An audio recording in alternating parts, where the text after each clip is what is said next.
নমস্কার বন্ধুরা, এই গরমে আমি ঠান্ডা ঠান্ডা শরবত বানিয়ে দেখাবো, যার নাম ভার্জিন মোহিতো।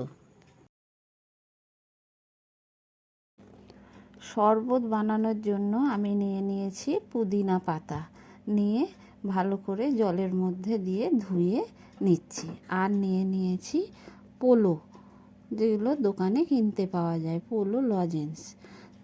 ছটা আমি দিয়ে দিয়েছি হামালদিস্তার মধ্যে, দিয়ে আমি ভালো করে গুঁড়িয়ে নেব। খুব ভালো করে এগুলো গুঁড়ো করে নিতে হবে। এই দেখুন, এইভাবে গুঁড়িয়ে নিয়েছি। এবার আমি এটা একটি পাত্রে ঢেলে রেখে দেব। ওই হামালদিস্তার মধ্যেই দিয়ে দিলাম পুদিনা পাতাগুলো, দিয়ে দেব পাতিলেবুর রস। বেশ খানিকটা পাতিলেবুর রস দিয়ে দেব। বড় চামচের 1 চামচ মতো পাতিলেবুর রস আমি হাত দিয়ে চিপে হামালদিস্তার মধ্যে দিয়ে দিচ্ছি। দিয়ে আমি এবার এই পাতাগুলো থেতো করে নেব। ভালো করে রসটা চিপে দিয়ে হামালদিস্তার মধ্যে আমি পাতাটা পুরো মিহি করে থেতো করব না, খানিকটা গোটা গোটাও থাকবে, দিয়ে আমি ভালো করে থেতো করে নিয়েছি।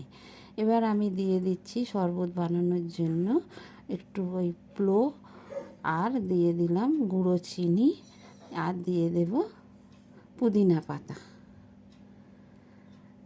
মিষ্টির জন্য দিয়ে দিয়েছি গুঁড়ো চিনি, যে যেমন মিষ্টি পছন্দ করবে সেই অনুযায়ী দেবেন। আর স্লাইস করা পাতি লেবু। আর বাজার থেকে কিনে নিয়ে এসেছি স্প্রাইট যে কোল্ড ড্রিঙ্কসগুলো হয় সেইগুলো গ্লাসের মধ্যে ঢেলে দিচ্ছি, দিয়ে চামচে করে গুলিয়ে নেব। গ্লাসে দিয়ে দিয়েছি। এবার আমি এটা চামচে করে ভালো করে গুলিয়ে নেব, নিয়ে ঠান্ডা ঠান্ডা সার্ভ করে দেব।